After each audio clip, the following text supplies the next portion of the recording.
Carrie Clarke was an unusual person in that, as Walter said, she was always busy doing something. But the most important thing that she did, along with all the other civic things that she did, was that she laid the foundation for First Baptist Church to begin. And we're going to see about that tonight. And she shows the importance of one person who uses her talents and gifts for the Lord.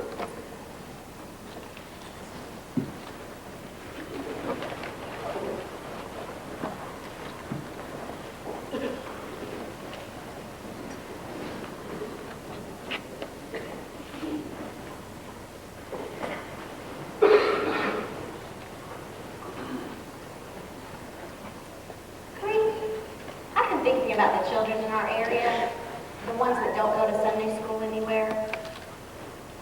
How do you feel about starting a Baptist Sunday school in Orange Park? We've got over 383 people in Orange Park, they tell me. And some folks say that in the future, there might be as many as 600. Can you imagine that? Why, Carrie, that's a grand idea. We already have a Catholic, an Episcopal, and a Presbyterian church, but we need a Baptist Sunday school. Well, where would we conduct it? I think there's probably enough room in the house. We could just have it right here. And if not, we can go out in the building where it'd be great if you can.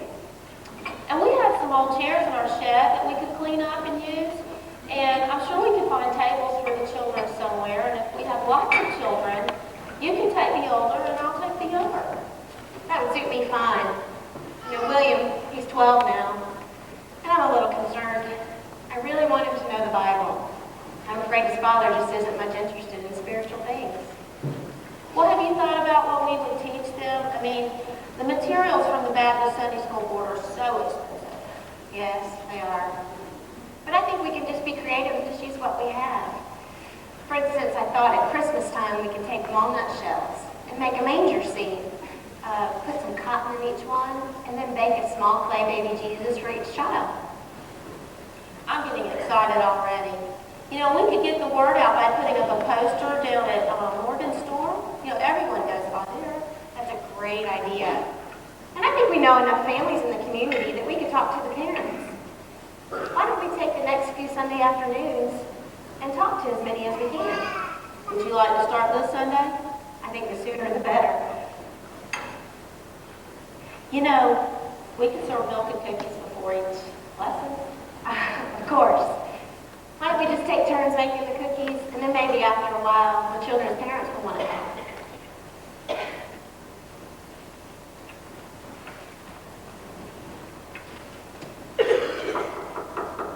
Hey, Robert, come on in. Hey, Miss Clarke. Hey, doing this pretty well. I didn't know that you were here. Well, hello, Robert. How are you feeling? I heard you were dealing with the cramp last week. I sure was. But I'm not completely over yet. Miss Clarke gave me some big salve, which is good for rubbing on sore shoulders and making a hot patch for your chest. It gets infection up and out of your lungs. It will do you good all over. Thanks for asking. Miss Clarke, I need to hitch up a rock to the wagon so I can take it into town. Because we need some hay. And by the way, Mr. Morgan said that your plants will be in by 4 o'clock today. Oh, wonderful, Robert. Now if you feel up to it, maybe we can start planning them on Monday. Monday will be fine. As a matter of fact, while I'm at the store, I'm going to pick up a few peppermints for my wife. Her cough is bad at night, and she needs some sleep. Oh, Robert, whatever your dear wife needs, you just pick it up at the store. And just have Mr. Morgan put it on my bill. And I'll have some chicken soup to send home with you tomorrow. Thank you, Miss Clarke. Oh, you're welcome, Robert. Now, Robert, don't you let any of those folks down at Morgan's store talk you into working for them. You know I couldn't run this place without you. Well, I wouldn't do that, Miss Clarke. We're friends, and I like working here. Carrie, you are so blessed to have Robert working for you. Well, I wasn't exaggerating when I said I couldn't do without him. Do you remember when we had that unexpected freeze in the winter? We have all these grapefruit trees. He walked all the way up here from his house at 3 o'clock in the morning just to ask if he could do something to protect them. We worked until 6 a.m. And he's not only a good worker, but he's a friend and a fine Christian. He's got real spiritual depth in his understanding of the scriptures. Mama, someone stole Rock. He's gone. William, have you forgotten the manners? Oh,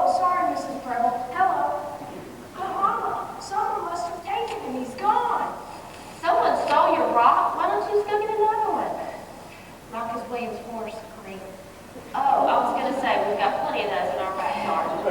What a strange name for a horse. William, calm down. Robert took Rock in the wagon to the store to get some supplies. I'm surprised you didn't see him on the way home. Oh, I didn't come from town. I was over at Dick McClendon's house. He's my hunting and fishing buddy. We're going hunting Saturday. Yes, I know all the McClendons. They're fine people. Now I need you to go clean out the barn. Robert will be back after a while, and you can ride Rock when he gets back. Thank you, Mama. You're the best mama in the whole world. Nice try. You're not getting anything to eat, so just stop buttering me up. Go get started on the farm. All right, Mama. It doesn't hurt to try. William is such a fine boy. Oh, he will be if I ever get him raised.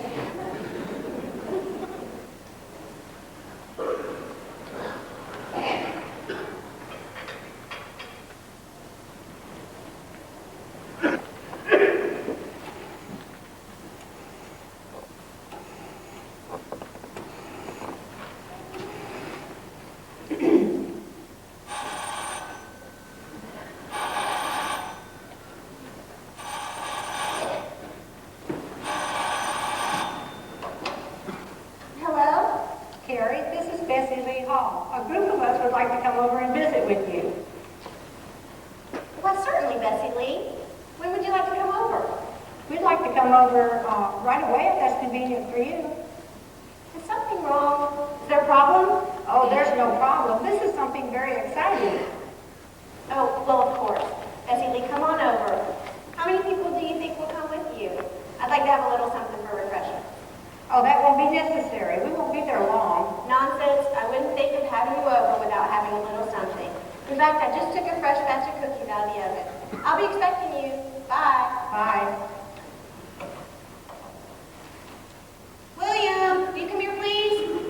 Did you want me, Mama? I was about to ride Rock down to Morgan's store. Well, William, I need your help.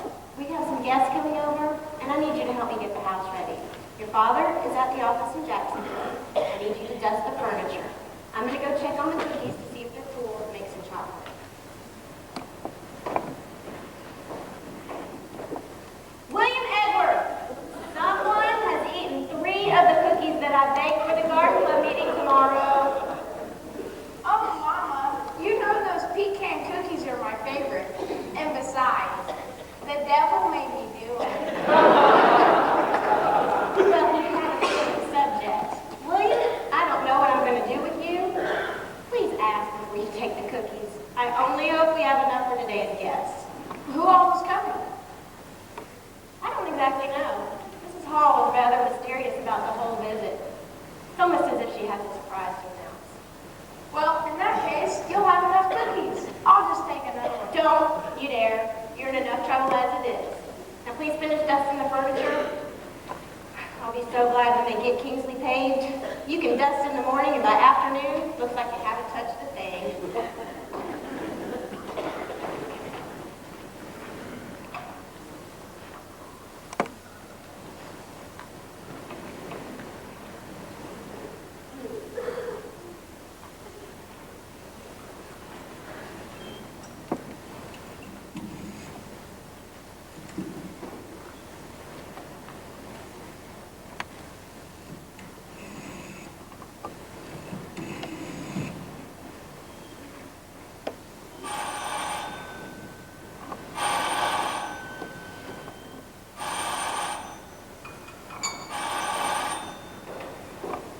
Clark's boarding house. William! Look at that, you little rascal. Now, go get the chocolate. Stay away from the rest of the cookies. Hello? Carrie, Maddie, it's good to hear your voice. I haven't talked to you in a long time. I know. I'm surprised you recognize my voice. I had a little problem, and I wanted to know that if you heard that Irma Iback was a winner in the cupcake contest put on by the 4-H club. Well, yes, I did hear that, Maddie. Yeah, they gave her a scholarship to camp. Right. And there's a little something something attached to it that we didn't know about. It was, it's a little problem. There is an additional charge of $5 for her to go. And well, you know, everybody is having a hard time these days. Oh, Maddie, I understand you don't need to say another word. I'll take care of it. Now, who should I contact? Bill Hendricks heads up the 4-H club, and he'll be happy to talk to you, I'm sure. Thanks, Carrie. You sure are a dear. You would give your last nickel to a stranger.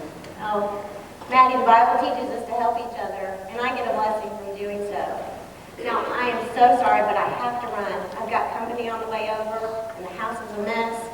I'm sorry, Maddie, but I'll talk to you soon, okay? Okay. Bye-bye. Bye.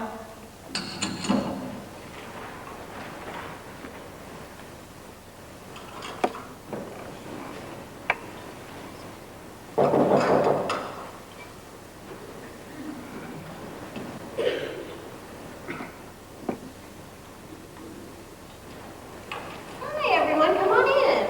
Let me take your sweater. Thank you. Thanks. Hi, come on in. Let's have a seat. Bessie. Jacket. Take your hat. Go ahead, have a seat. We'll get some refreshments ready. We certainly have had some cold weather these past few weeks. So, we certainly have. Mama thinks we've lost several of our orange trees. Is that so? It is getting more difficult to grow oranges year by year as the weather gets colder. Carrie, I know you're wondering why we're all here to see you today. I have to say, I'm a little curious. Well, let me get right down to the reason. We are also appreciative of what we have to do with the children on Sunday afternoons for the past 2 years. And we think it's time to establish a Baptist church right here in Orange Park. And as you know, the nearest Baptist church is Peoria Baptist, 5 miles away. I would love to have a Baptist church here. Where do we begin? Well, we've talked to about 15 adults who are interested, but we've got to have a place to meet. Why don't we see if we can use town hall temporarily until we find a site? In the meantime, we can all be looking for a place and praying for that site. We'll need to form a committee to get wood for the stove and oil for the lamps and to clean the lamp chimneys and... I thought forming a committee was to get somebody else to do the work. Why? Oh, Bessie, you know I was only joking. Of course, we'll all have to help fill in the responsibilities.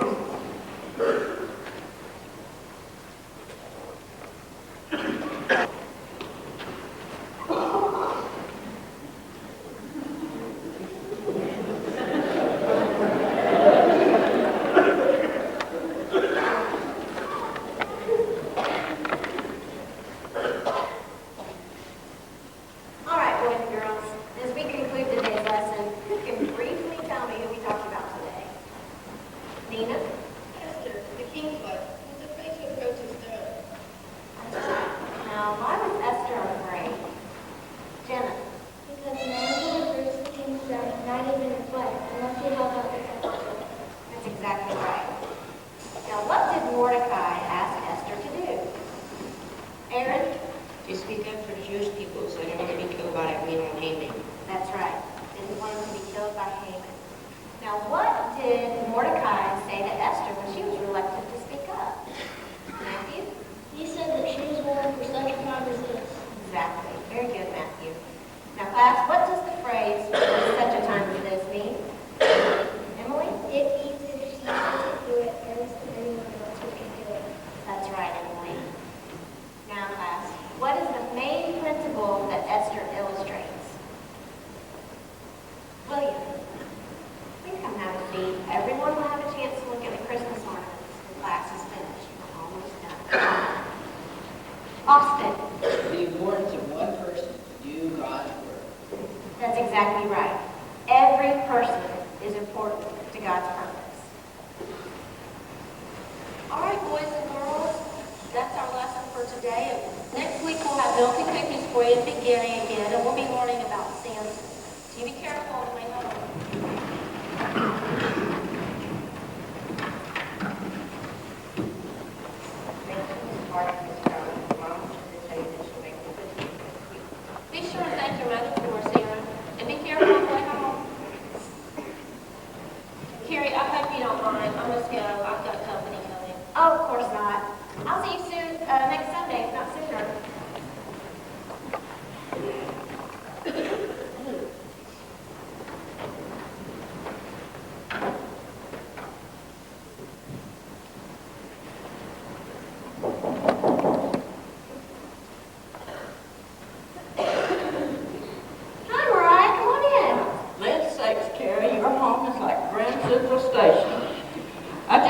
few minutes to visit. I'm on my way home from Origin Store. Arthur, you and Freya play outside while I visit with Miss Clarke for a few minutes. All right, Grandma. How about some tea, Mariah? No, I really have just a few minutes to stay. Thank you anyway. Oh, wasn't that a wonderful Christmas play last night? I will be so glad when we get our own building. Things will be so much more convenient. And the music was wonderful too. That was clever of Holly to attach her vacuum sweeper to the organ for air. It certainly was. And didn't the children act like professionals in the play? Oh, they did. Little Sally Wiggins looked so much like a doll in that new dress you gave her. She had to tell everyone about how you brought it over in your big Packard car. She was so proud of it. It's so difficult to make a living when you have as many children as the Wiggins do. I never intended for anybody to know about that. But you know, I only have William. And I'm delighted to help anybody that has a need. Carrie, you're so generous to help everyone. I had hoped that William might be in the Christmas play. He would have made a perfect shepherd. Oh, perhaps. He's got so many interests. Hunting, fishing, camping, riding rock. His father wants him to be a well-rounded young man, and that's why we moved out here those years ago. And I'm really glad he likes the outdoors as he does. Oh my goodness, who in the world could that be? Why, Brother Ivy, come on in. Arthur Hall, you quit throwing those rocks at my fountain and drop the rest of those rocks in your hand, or I'm going to come out there and dust off your backside. I'm sorry, Brother Ivy. Brother Ivy, may I introduce Mariah Hall to you? Mariah, this is Brother Louis Ivy. He's pastor at Hickory Grove Baptist Church in Green Cove. He's also the clerk of the circuit court and the recorder for the county. I really must go. I have to get Mama prepared supper for Claude and the grandchildren. Thank you for being such a dear friend, and I will call you tomorrow. You have company too. Oh, don't go so soon. Mrs. Hall, don't leave on my account. Well, I have some information to share with Mrs. Clarke. It will only take 5 minutes. that's okay. I must get home and prepare supper for my family. Thank you. You be careful on the way home. Okay. Brother Ivy, please have a seat. Mrs. Clarke, I don't have a few minutes to stay, but I have some good news for you. I know your congregation has been meeting at the Town Hall of Orange Park for a couple of years, and you're looking for property to buy to build a church. And I haven't mentioned this to anyone, but there's a lot to be sold next Friday between Astor and Reed Street on Kingsley Avenue. And if you have someone there to bid on the property. Well, how much do you think the property will bring? I'm not advertising it for sale, but if you'll have someone there at 10 o'clock, when I step out on the front door of the courthouse and say, hear ye, what I bid for the property on Kingsley between Reed and Astor Street, and you step up and bid $1, and I will say, going, and gone, and someone to bid $1. So the First Baptist Church of Orange Park. Well, Brother Ivy, thank you. You're a true friend to our fellowship. If you'll have someone there, I'll be there myself. be there, okay. And I don't have long to stay, but if you'll have someone there at 10 o'clock sharp. And, Do you have any information for me on that property?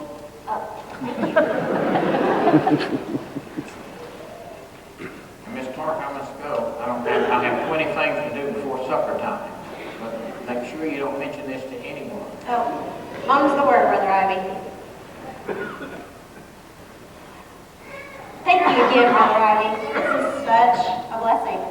And it's your prime location, too. Thank you. Thanks for coming by.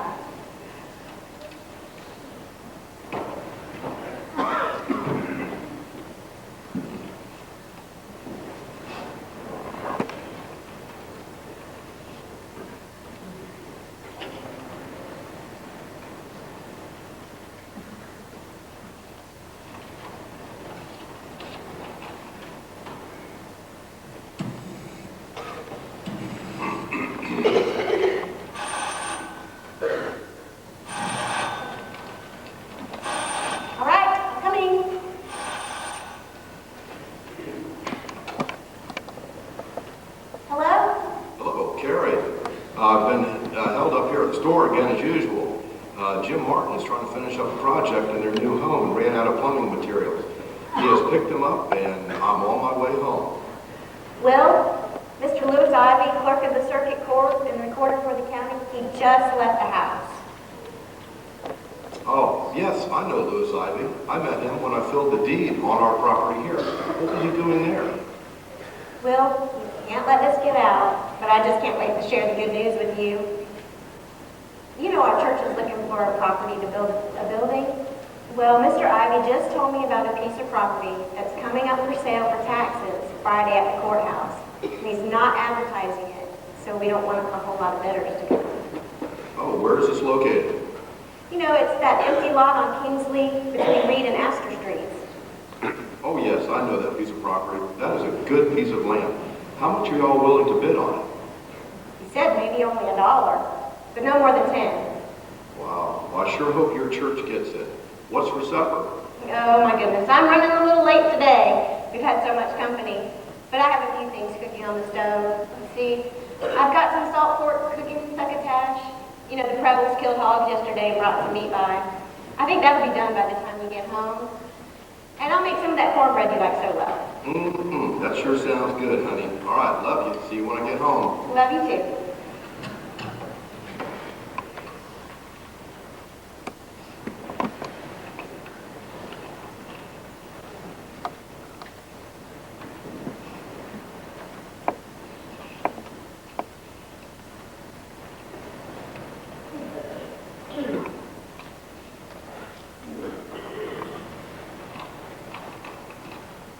Lord, you said you'd supply all our needs according to your riches and glory by Christ Jesus. And now you've opened the windows of heaven and poured out your blessings on us. Thank you for going before us and opening the way for this property so that we can build your church. Lord, I pray that you'd be with me Friday when I go to bid on the property. And may we always, always honor you as your people in all that we do. In your name.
a great job up there in the booth, and the sound was just great. A lot of people worked on this, and these folks learned this play in a very short period of time. They've been very dedicated to it, and I just appreciate everybody coming out tonight to see it. Let's stand, and we'll be dismissed with a prayer.